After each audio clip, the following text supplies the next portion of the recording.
السلام علیکم ورحمۃ اللہ وبرکاتہ۔ جی ناظرین، کیسے ہیں؟ آج انشاءاللہ ہم پڑھیں گے جملے کے ذاتی اور صفاتی اقسام۔ جس طرح کہ پچھلے اسباق میں آپ پڑھ کے آئے ہیں کہ جو جملہ ہوتا ہے اس کی دو قسمیں ہوتی ہیں، یا تو یہ ہوتا ہے مرکب مفید، ٹھیک ہے جی، اور یا پھر ہوتا ہے یہ مرکب غیر مفید، ٹھیک ہو گیا۔ تو جملے کو کیا کہتے ہیں؟ اصل میں جملے کو مرکب کہا جاتا ہے، اور مرکب یہ کس کی قسم ہے؟ لفظ موضوع، ٹھیک ہے جی۔ موضوع کی دو قسمیں ہوتی ہیں، ایک ہوتی ہے مرکب اور ایک ہوتی ہے مفرد۔ ہم پیچھے یہ ساری چیزیں بڑی تفصیل کے ساتھ پڑھ کے آئے۔ تو جو بامعنی لفظ ہوتا ہے نا، اس کی دو اقسام ہوتی ہیں، یا تو ہوتا ہے وہ مفرد یا ہوتا ہے وہ مرکب، اور مرکب کی آگے پھر دو اقسام ہوتی ہیں، مرکب مفید اور مرکب غیر مفید۔ مرکب مفید کی آگے پھر دو اقسام ہوتی ہیں، جملہ خبریہ، جملہ انشائیہ، اور پھر اسی طرح غیر مفید کی تین اقسام ہوتی ہیں، مرکب اضافی، مضاف، مضاف الیہ، مرکب بنائی اور مرکب منع صرف۔ یہ ہم نے پچھلے اسباق میں الحمدللہ پڑھ لیا ہے۔ اب جملے کے ذاتی جو ہے نا اور صفاتی اقسام، ذاتی وہ جو اس کی ذات سے متعلقہ ہیں، جو اصلی ہیں، اور صفاتی وہ جو فروعات ہیں، اصلی نہیں ہیں، وہ پڑھیں گے۔ تو ہم سبق کو زیادہ جو ہے وہ مشکل نہیں کریں گے، بڑا آسان رکھیں گے، کیونکہ ابھی آپ کی ابتدائی سٹیج ہے اور اس کو بڑی آسان طریقے سے ہم سمجھنے کی کوشش کریں گے۔ تو ویڈیو کو آپ نے ایڈ تک دیکھنا ہے۔ واضح ہو کہ کوئی جملہ دو کلموں سے کم نہیں ہوتا، یہ ہمیں پتہ ہے کہ جملہ بنتا ہی تب ہے جب اس میں دو کلمے ہوں، وہ دونوں اسم ہوں یا دونوں فعل ہوں، یا تو وہ دونوں کلمے لفظوں میں موجود ہوتے ہیں، جیسے ضرب زید، اس میں دونوں کلمے، ایک یہ کلمہ اور ایک یہ کلمہ، یہ دونوں جو ہیں یہ لفظوں میں موجود ہیں، یا تقدیراً ہوں۔ تقدیراً کا مطلب کیا ہے؟ تقدیراً کا مطلب ہے کہ وہ غائب ہوں، ٹھیک ہے جی، وہ موجود نہ ہوں، یا تقدیراً ہوں یا وہ لفظوں میں موجود ہوں۔ اچھا جی، جیسے اضرب، اس میں کلمہ ایک آپ کو نظر آ رہا ہے، اضرب، جس کا مطلب ہے مار، تو مار، ٹھیک ہے جی۔ یہ جو تو ہے نا، یہ اس کے اندر ہے، ٹھیک ہے جی، وہ ہمیں نظر نہیں آ رہا۔ اس میں انتا، انتا اس میں پوشیدہ ہے، چھپا ہوا ہے، ٹھیک ہے جی۔ اچھا، لفظوں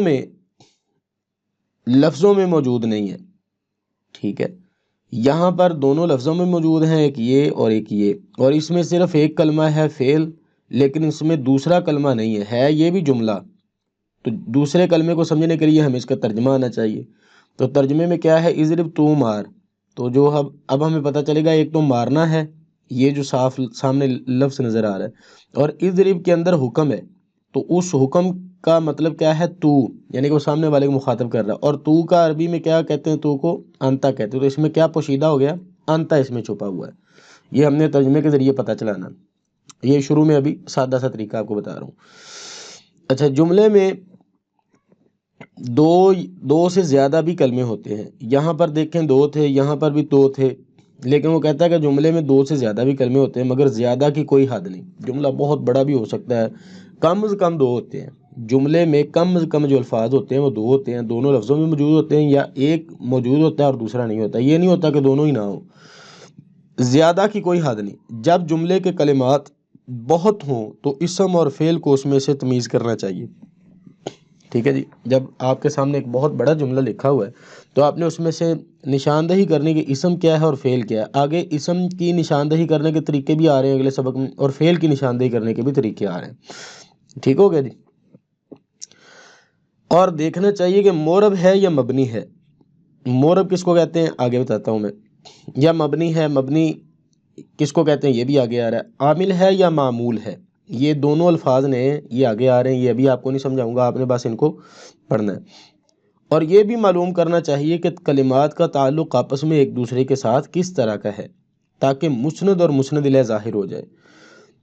آپ نے مسند اور مسند الیہ پڑھ لیا ہے پیچھے، ٹھیک ہے جی۔ آگے مثالوں میں مزید اس کو میں سمجھانے کی کوشش کرتا ہوں، مسند اور جملے کے صحیح معنی سمجھ آ سکے۔ یہاں تک تھی تمہید اس کی، اب پریکٹیکل ہم اس کو دیکھتے ہیں کہ جملے کی ذاتی اقسام کون سی ہوتی ہیں۔ جملہ باعتبار ذات کے چار قسم کا ہوتا ہے، دیکھیں جی، اسمیہ، فعلیہ، شرطیہ اور ظرفیہ، جملہ ذات کے اعتبار سے 4 قسم کا ہوتا ہے، یعنی کہ ذاتی طور پر جملے کی صرف 4 اقسام ہیں۔ پہلی قسم کون سی ہے؟ اسمیہ۔ جملہ یا تو اسمیہ ہوگا، جیسے زید قائم، اس میں 2 حصے ہیں اور پہلا حصہ کون سا ہے؟ اسم ہے، ٹھیک ہے جی، اس لیے یہ جملہ کیا ہوا؟ اسمیہ ہو گیا۔ یا جملہ فعلیہ ہوگا، جیسے قام زید، قام زید میں قامہ جو ہے شروع میں دیکھیں آپ کون سا کیا ہے؟ یہ فعل ہے، اس وجہ سے یہ کیا ہو گیا؟ جملہ فعلیہ ہو گیا۔ یا جملہ شرطیہ ہوگا، جیسے ان تکرمنی تکرمنی اکرم کا، اگر آپ میری عزت کرو گے تو میں آپ کی عزت کروں گا، یہ اس کا ترجمہ ہے، اگر آپ میری عزت کرو گے تو میں آپ کی عزت کروں گا۔ تو جملہ شرطیہ وہ جملہ ہوتا ہے جو 2 حصوں پر مشتمل ہوتا ہے، ایک اس کا حصہ یہ اور ایک اس کا حصہ یہ والا، اور جس میں شرط ہوتی ہے۔ اردو میں ہم شرط کے لیے اگر کا لفظ بولتے ہیں، اگر بادل آئیں گے تو بارش برسے گی،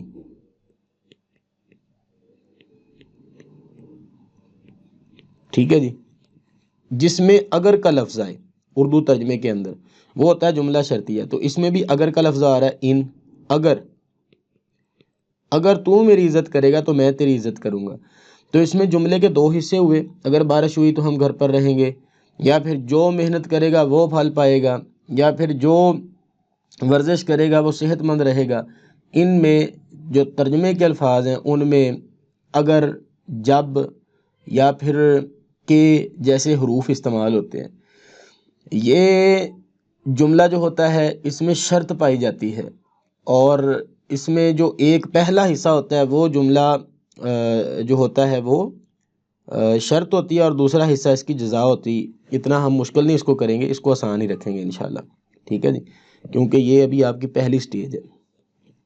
آگے دیکھیں جی، جملہ یا تو ظرفیہ ہوتا ہے، جیسے عندی مالن، ظرف جگہ، مکان، وقت وغیرہ کے لیے اس کو ظرف کہتے ہیں، جگہ یا پھر کسی وقت کے لیے جو ہوتا ہے نا اس کو جملہ، اس کو جو ہے وہ ہم کہتے ہیں جملہ ظرفیہ۔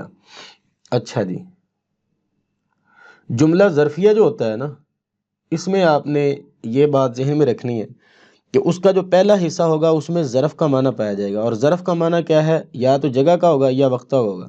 تو وہ کیا کہتا ہے کہ عندی، میرے پاس، یعنی میرے پاس، یہ اس میں جگہ کا مطلب پایا جا رہا ہے، میرے پاس مال ہے، تو یہ جملہ ظرفیہ ہو گیا۔ یہ باعتبار ذات کے جملہ 4 قسم کا صرف ہوتا ہے، اسمیہ، فعلیہ، شرطیہ، ظرفیہ، ٹھیک ہے جی۔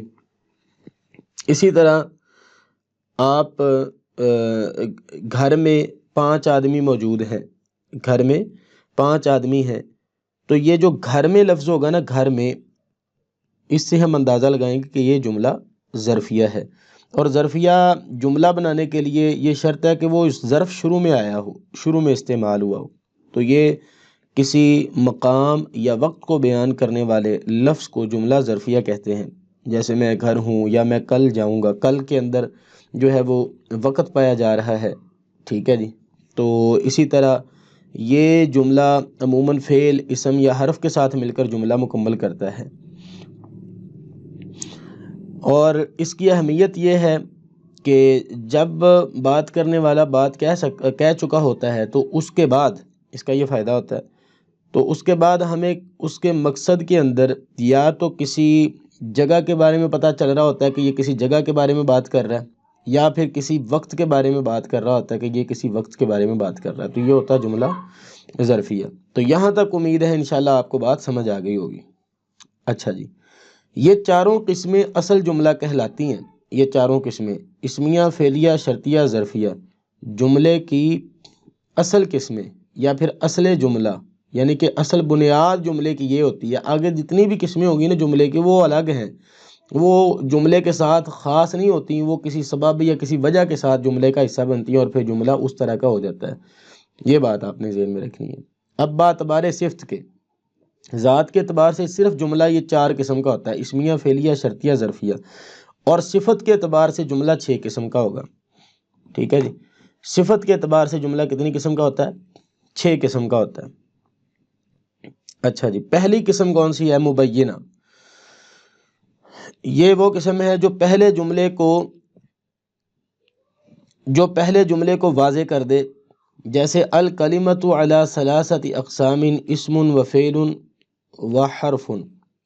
جو کلمہ ہوتا ہے، یہ دیکھیں جی، یہ جو پہلے جملے کو واضح کر دے، اس کا مطلب یہ ہوا کہ کسی جگہ پہ 2 جملے لکھے ہوئے ہیں، اور ان دونوں جملوں میں سے جو پہلا جملہ ہوگا وہ کیا کرے گا؟ وہ پہلا جملہ پورا مطلب بیان نہیں کر رہا ہوگا، جبکہ اس کے ساتھ جو دوسرا جملہ ہوگا نا وہ اس کا مطلب بیان کر رہا ہوگا۔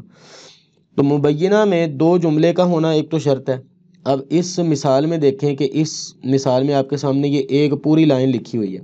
اب آپ کو کیسے پتہ چلے گا کہ یہ 2 جملے ہیں اور ان میں سے مبینہ یعنی پہلے جملے کو واضح کرنے والا، بیان کرنے والا کون سا ہے؟ تو آپ نے اس کا ترجمہ کرنا ہے۔ الکلمۃ علی ثلاثۃ اقسام، کلمہ 3 قسم کا ہوتا ہے۔ یہاں پر تو ہمیں سمجھ آ گئی کہ کلمہ 3 قسم کا ہوتا ہے، لیکن یہ بات مکمل نہیں ہے۔ اس کا مطلب یہ ہے کہ یہ آدھا جملہ ہے۔ اب اس کی وضاحت کے لیے اگلا جملہ ہوگا، وہ کیا ہے؟ اسم و فعل و حرف۔ تو یہ جو اسم، فعل اور حرف ہے، اب ہمیں بات سمجھ آئی۔ جب ہمیں بات سمجھ آئی نا، جس وجہ سے اس جملے کو یا اس حصے کو مبینہ کہتے ہیں، ٹھیک ہے جی۔ تو اس میں اسم، فعل، حرف، یہ کیا ہے؟ جملہ مبینہ ہے، ٹھیک ہے جی۔ یہ اس کو مبینہ کہا جاتا ہے۔ آگے دیکھیں جی، آگے کیا ہے جی؟ آگے وہ کہتے ہیں اس مثال میں پہلے جملے کا مطلب صاف نہیں معلوم ہوتا کون سی 3 قسمیں، دوسرے جملے اس کو بیان کر دے، وہ 3 قسمیں اسم، فعل اور حرف ہے۔ معللہ، لفظ سے نہیں آپ نے ڈرنا، معللہ علت بیان کرنا۔ اور علت کس کو کہتے ہیں؟ علت کہتے ہیں، ایک منٹ جی، اچھا جی،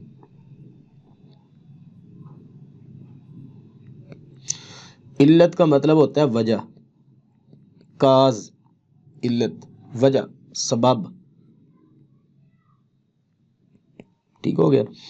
علت کس کو کہتے ہیں؟ وجہ کو کہتے ہیں، کاز کو کہتے ہیں، سبب کو کہتے ہیں۔ اچھا، آگے دیکھیں تو یہاں پر وہ کیا کہہ رہا ہے کہ جو پہلے جملے کی علت بیان کرے، تو اس میں بھی کیا ہوگا؟ اس میں بھی 2 جملے ہوں گے، 2 جملے ہونے چاہیے۔ اور پھر جیسا کہ حدیث شریف میں ہے، لا تصوموا فی هذه الايام فانها ایام اکل و شرب و بعال، نہ تم روزہ رکھو ان دنوں میں، کیونکہ یہ جو دن ہوتے ہیں یہ ایام اکل، کھانے کے دن ہوتے ہیں، پینے کے دن ہوتے ہیں، اور جمعہ کے دن ہوتے ہیں، ٹھیک ہے۔ اب اس میں 2 جملے ہیں۔ پہلا جملے کو آپ نے ترجمے کے ساتھ غور کرنا ہے۔ اس میں پہلے جملے میں نفی پائی جا رہی ہے کہ نہ آپ روزہ رکھو فی ہذہ الایام، ان دنوں میں۔ اب ایک سوال پیدا ہوتا ہے، جہاں پہ سوال پیدا ہوتا ہے نا وہاں پہ ایک جملہ مکمل ہو جاتا ہے اور وہ غیر مکمل ہوتا ہے، ٹھیک ہے، اور اس کے ترجمے میں ہمیں پوری بات سمجھ نہیں آ رہی ہوتی۔ اب اس غیر مکمل کو جو مکمل کرتا ہے ترجمے کے لحاظ سے، جس سے بات سمجھ آئے، تو وہ دوسرا جملہ بن جاتا ہے۔ تو اس میں 2 جملے ہو گئے، لا تصوموا فی هذه الايام، ان دنوں میں روزہ نہ رکھو، یہ عید کے دنوں کی بات ہو رہی ہے۔ لا تصوموا فی هذه الايام، ان دنوں میں روزہ نہ رکھو، کیوں نہ رکھو بھائی؟ یہ جو کیوں کا جواب ہے نا وہ اس جملے میں ہے، فإنها ایام اکل و شرب و بعال، کیونکہ یہ کھانے پینے کے دن ہیں۔ اب یہ کیونکہ یا اس لیے، یہاں سے اس لیے اس کا ترجمہ ہم کریں گے نا، اس لیے سے جو جملہ شروع ہو رہا ہے نا وہ معللہ ہے، یعنی کہ وہ علت بیان کر رہا ہے، وجہ بیان کر رہا ہے کہ ان دنوں میں روزے کیوں نہیں رکھنے۔ تو جو وجہ بیان کر رہا ہے اس کو جملہ معللہ کہیں گے، اور معللہ کس سے نکلا؟ علت سے نکلا، اور علت کا کیا مطلب ہوتا ہے؟ وجہ، سبب، یعنی کہ کس سبب سے ہم روزے نہیں رکھیں گے؟ سبب یہ ہے کہ یہ کھانے پینے کے دن ہے، یہ عید کے دن ہے، تو اس لیے یہ والا جو حصہ ہوگا یہ معللہ ہوگا، ٹھیک ہے جی، کیونکہ یہ اس جملے کی اندر جو نہیں کی گئی ہے، روکا گیا ہے، اس کی وجہ یا علت بیان کر رہا ہے، اس وجہ سے اس کو جملہ معللہ کہتے ہیں۔ اچھا، اس میں اکثر عموماً لما کے ساتھ بھی جملہ شروع ہو جاتا ہے، جیسے لما کا مطلب ہوتا ہے کیوں، ٹھیک ہے جی، کیوں۔ تو جس جملے کے شروع میں کیوں آ جائے نا، کیوں سوال ہو اس کا جو جواب ہوگا وہ جواب معللہ ہوگا، علت بیان کرنے والا۔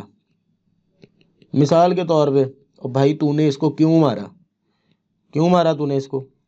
اب آگے سے جو بندہ جواب دے گا نا، میں نے اس کو اس لیے مارا جی یہ مجھے تنگ کر رہا تھا، تنگ کر رہا تھا، یہ جو تنگ کر رہا تھا والا جواب ہے اس کو معللہ کہیں گے۔ اب بات سمجھ آ گئی؟ اچھا، آپ نے کھانا کیوں نہیں کھایا؟ آپ نے کھانا کیوں نہیں کھایا؟ میرا سوال ہے، آپ نے کھانا کیوں نہیں کھایا؟ کیوں نہیں کھایا آپ نے کھانا؟ یہاں سے وجہ معلوم کی جا رہی ہے، جس جملے میں وجہ، اور آگے جو اس کی وجہ وہ بیان کرے گا نا وہ اس کی علت ہوگی، کیونکہ میں مصروف تھا۔ تو ان دونوں جملوں میں سے یہ والا جو جملہ ہے یہ معللہ ہے، ٹھیک ہے جی، یا اس پورے جملے کو بھی ہم معللہ کہہ سکتے ہیں کیونکہ اس میں علت پائی جا رہی ہے۔ آگے دیکھیں جی، بہت آسان ہے اس کو سمجھنا۔ آگے جملے کی صفاتی جو تیسری قسم ہوتی ہے وہ ہے معترضہ۔ معترضہ کون سا جملہ ہوتا ہے؟ ایک ایسا جملہ یا عبارت جو کسی اصل جملے کے بیچ میں اضافی جوڑو، اضافی اس کو معلومات کے لیے، وضاحت کے لیے، دعا کے لیے، تعجب کے لیے شامل کیا جائے، جو دو جملوں کے درمیان بے جوڑ واقع ہو، جیسے قال ابو حنیفہ رحمہ اللہ النیۃ فی الوضوء لیست بشرط۔ پہلے تو آپ دو جملے پہچانے نا، یہ ایک لائن لکھی ہوئی ہے یہاں سے لے کے یہاں تک، یہ عربی کی ایک لائن ہے، تو اس میں پہلا جملہ کیا بنا؟ قال ابو حنیفہ، ابو حنیفہ نے فرمایا، رحمہ اللہ، اللہ ان پر رحمت فرمائے، کہ النیۃ فی الوضوء لیست بشرط، کہ نیت وضو کے اندر شرط نہیں ہے۔ اس مثال میں رحمہ اللہ جملہ معترضہ ہے کہ پہلے اور بعد کے کلام سے اس کا کوئی تعلق نہیں ہے۔ اب یہ کون سی چیز ہمیں بتائے گی کہ اس کا تعلق نہیں ہے؟ وہ یہ چیز بتائے گی کہ اگر ہم اس کو مٹا دیں یہاں سے تو پھر بھی ہمارے جملے پہ کوئی اثر نہیں پڑ رہا۔ ابو حنیفہ نے فرمایا کہ نیت وضو کے اندر شرط نہیں ہے، اب بھی جملہ کمپلیٹ ہے، یعنی کہ جس جملے کے ہونے یا نہ ہونے سے جملے کے اندر کوئی بھی فرق واقع نہ ہو اس کو جملہ معترضہ کہا جاتا ہے۔ اب ہم جملہ معترضہ کی مزید جو ڈیفینیشن ہے یا تعریف ہے وہ ہم اس طریقے سے بھی اس کو ڈیفائن کر سکتے ہیں کہ جملہ معترضہ اصل میں کیا ہوتا ہے؟ اضافی معلومات ہوتی ہیں جملے کے اندر، اس کا اگر ہوں تب بھی کوئی مسئلہ نہیں ہے، نہ ہوں تب بھی کوئی مسئلہ نہیں ہے، اور یہ کیا ہوتا ہے؟ یہ غیر ضروری ہوتا ہے، جملہ معترضہ غیر ضروری ہوتا ہے۔ اس کی جو مثالیں ہیں وہ میں آپ کے سامنے عرض کر دیتا ہوں۔ مثالیں کہ جس طرح ہم یہاں پہ یہ کہہ سکتے ہیں جملہ معترضہ کے اندر کہ احمد آیا، احمد آیا جو کہ میرا دوست ہے اور اس نے کھانا کھایا۔ اب اس جملے کے اندر یہ دو جملے ہو گئے نا، ایک یہ جملہ احمد آیا اور ایک یہ جملہ اس نے کھانا کھایا۔ احمد کے آنے کا ہمیں پتہ چل گیا، اس کے کھانا کھانے کا پتہ چل گیا، تو بات تو مکمل ہو گئی۔ آگے یہ اضافی معلومات ہیں جی، جو کہ میرا دوست ہے، وہ بتائے تب بھی ٹھیک ہے، اگر نہ بتائے تب بھی ٹھیک ہے، یہ غیر ضروری ہے۔ تو جو جملے کے درمیان غیر ضروری ایک بات ہوتی ہے نا اس کو کہتے ہیں جملہ معترضہ، ٹھیک ہے جی۔ اچھا جی، یہ بھی بات سمجھ آ گئی۔ اب آگے چلیں، جملہ مستانفہ۔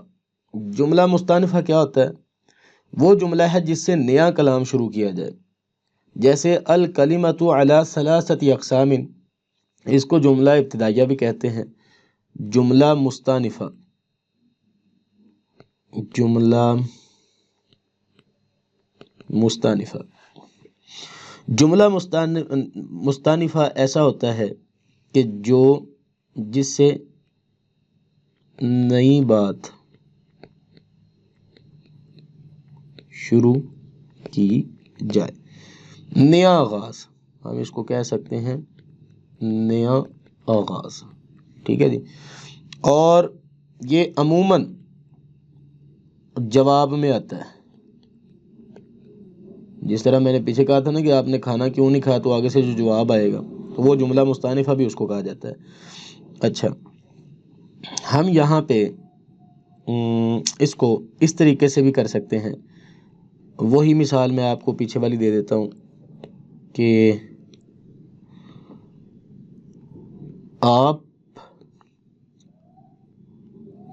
سوئے کیوں نہیں.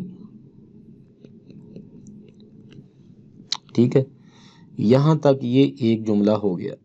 اب اس کا جواب جو ہے نا، وہ جواب کیا ہے؟ جواب کوئی بھی ہو سکتا ہے، کیونکہ مہمان آ گئے تھے. یہ یہاں سے جو شروع ہو رہا ہے نا، کیونکہ مہمان آ گئے تھے، یہاں سے یہ جملہ مستانفہ نیا جملہ شروع ہو رہا ہے. یعنی کہ اگر ہم اس کو یہاں پہ لکھ دیں سامنے، اس کے عربی کے اندر یہ ایک ہی لائن بن جائے، تو ہم اس کے ترجمے سے غور کریں گے کہ یہاں تک ایک جملہ مکمل ہو گیا جس میں سوال ہے یا کوئی کسی چیز کی خبر ہے، اور آگے اس چیز کی وضاحت یا پھر اگر نئی بات جو شروع ہو رہی ہے وہ یہاں سے شروع ہو رہی ہے. تو نئی بات جہاں سے شروع ہوتی ہے نا ایک ہی جملے کے اندر، وہاں سے وہ دوسرا جملہ یا اس کو مستانفہ کہا جاتا ہے. اور یہ عموماً واو کے ساتھ آتا ہے. کس کے ساتھ آتا ہے؟ واو کے ساتھ یہ شروع ہو رہا ہوتا ہے. اچھا جی، یہ بات بھی آپ کو کلیئر ہو گئی. اب جملہ حالیہ بھی ہوتا ہے. وہ جملہ جو حال میں واقع ہو، ایسا جملہ جو حال میں واقع ہو جس میں کسی چیز یا شخص کی جو حالت ہے وہ بیان کی جا رہی ہو. جیسے جاءنی زید وہو راکب، زید میرے پاس آیا اور وہ راکی، اس حال میں کہ وہ سوار تھا. یہ کیسا جملہ ہوتا ہے جو ایک موجودہ حالت کو ظاہر کرتا ہے. جیسے وہ ہنستے ہوئے آیا، وہ روتے ہوئے آیا، وہ کھیلتے ہوئے گھر گئے، ٹھیک ہے، وہ پریشان تھا. کسی چیز کی حالت کو بیان کرنا اس کو حالیہ کہتے ہیں. اور یہ بھی عموماً واو سے شروع ہو رہا ہوتا ہے. تو اس میں جملہ حالیہ کیا ہے؟ جانی زید وہو راکب، وہو راکب جملہ حالیہ ہے. ٹھیک ہے جی، یہ حال بیان کر رہا ہے. میرے پاس زید آیا، کس حال میں تھا؟ وہو راکب. ٹھیک ہے جی، وہو قائم، وہو آکل، وہ کھانا کھا رہا تھا، وہ کھڑا ہوا تھا. تو یہ جو آگے اس کی کنڈیشن، اس کی کیفیت کو بیان کر رہی ہیں نا چیزیں، یہ ہوتا ہے جملہ حالیہ. اچھا جی، جملہ معطوفہ وہ جملہ ہے جو پہلے جملے پر عطف کیا جائے. عطف کہتے ہیں جوڑ لگانا، جوڑ لگانا، جس میں جوڑ لگایا جائے. مثال کے طور پہ دو اور جمع دو کتنے ہوتے ہیں؟ چار. دو اور دو کو جمع کرنے کے لیے درمیان میں جو علامت ہے اس کو کہتے ہیں معطوف، جوڑ. ٹھیک ہے جی، اور یہ کیا بن جائے گا؟ یہ معطوفہ بن جائے گا. یہ ایک سادہ سی مثال دی ہے، نحو کے اندر یہ مثال نہیں ویسے چلتی، آپ کو سمجھانے کے لیے دی ہے.